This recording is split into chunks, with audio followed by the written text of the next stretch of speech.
Hello viewers, आज हम इस वीडियोस में आपको बताएंगे अस्ताकाइंड एलएस सिरप के बारे में। अस्ताकाइंड एलएस सिरप की आपको फुल इन्फॉर्मेशन देंगे, जैसे कि introduction, uses, dose, side effect and precaution. यदि आपको अस्ताकाइंड एलएस सिरप पर फुल इन्फॉर्मेशन चाहिए तो वीडियो में एंड तक की बने रहें।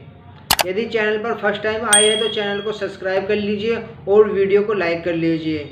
चलते हैं अस्ताकाइंड सिरप की तरफ। ये अस्ताकाइंड एलएस कफ सिरप जो होती है ये मैनकाइंड के द्वारा बनाई जाती है, यानी कि जो इस कंपनी को मैन्युफैक्चर करती है वो मैनकाइंड कंपनी अस्ताकाइंड एलएस को बनाती है, यानी कि अस्ताकाइंड एलएस ब्रांड नेम है मैनकाइंड कंपनी का।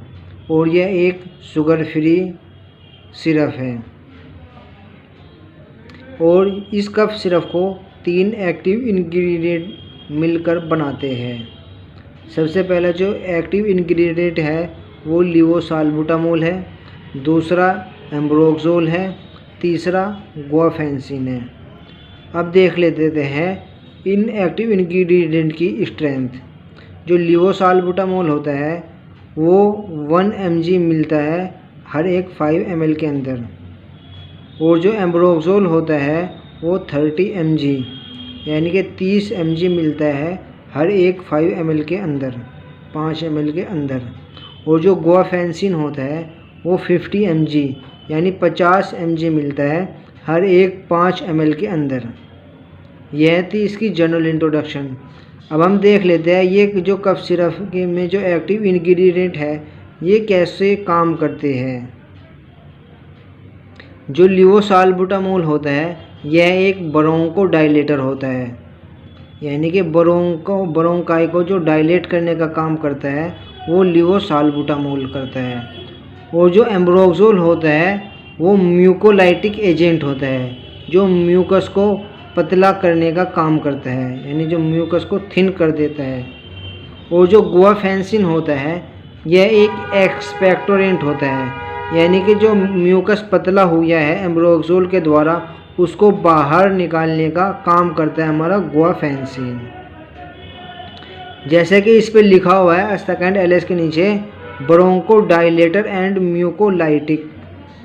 जो ये कफ सिरप है ये एक ब्रोंकोडायलेटर है और म्यूकोलाइटिक है।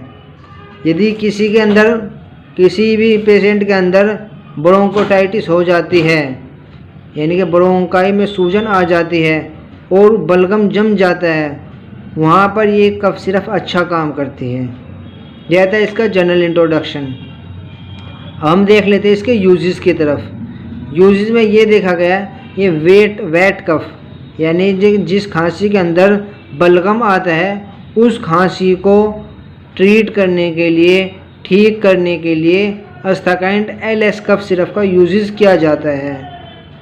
यदि खांसी के साथ साथ सीने से आवाज़ आती है, सीटी की तरह आवाज़ आती है सीने से, वहाँ पर भी इस कफ सिरप का यूजेस किया जाता है। आया कि चिपचिपापन है, वहाँ पर भी इस कफ सिरप का यूजेस किया जाता है। अब देख लेते हैं इसके डोजेस के बारे में। डोजेस में ये देखा गया अडल्ट के अंदर हम 5 ml से 10 ml बीडी या ज़रूरत पड़ने पर टीडीएस देते हैं। और चाइल्ड के अंदर यह देखा गया है कि चाइल्ड के अंदर जिसकी उम्र 6 साल से ज़्यादा है उसको 2.5 से 5 ml बीडी या ज़रूरत पड़ने पर टीडीएस देते हैं। यदि बच्चा 6 साल से छोटा है तो डॉक्टर उसको अस्ताकाइंड एलएस के नाम से ड्रॉप आती है वो देते हैं। 6 साल से छोटे बच्चे में डॉक्टर वेट और एज के एतबार से उस ड्रॉप के डोज का सिलेक्शन करती है। अब हम देख लेते हैं इसके साइड इफ़ेक्ट के बारे में। साइड इफ़ेक्ट में ये देखा गया कि स्टोमच एब्सेंट हो सकता है, यानी कि ऐसा लगेगा कि पेट नहीं है, और हार्ट रेट इंक्रीज़ हो सकती है, घबराहट हो सकती है, स्लीप इफ़ेक्टिव हो सकता है, यानी कि नींद नहीं आएगी अच्छी से, हेड एक, सर में दर्द हो सकता है, मसल क्रैम्प यानी कि मांसपेशियों में खिंचाव आ सकता है, नोसिया एंड वोमिटिंग, यानी कि उल्टी जैसा लगना या उल्टी हो सकती है। अब हम देख लेते हैं इसके प्रिकॉशन, यानी कि सावधानी हमें कहाँ कहाँ पर रखनी है। यदि कोई थायराइड पेशेंट है तो अस्ताकैंड LS कफ सिरप का यूजेस ना करें। यदि कोई हार्ट पेशेंट है तो भी अस्ताकैंड LS कफ सिरप का यूजेस ना करें। यदि कोई ज़्यादा सीवियर परेशानी है जैसे कि लीवर, किडनी, हार्ट, थायराइड, तो अपने डॉक्टर को बता दें।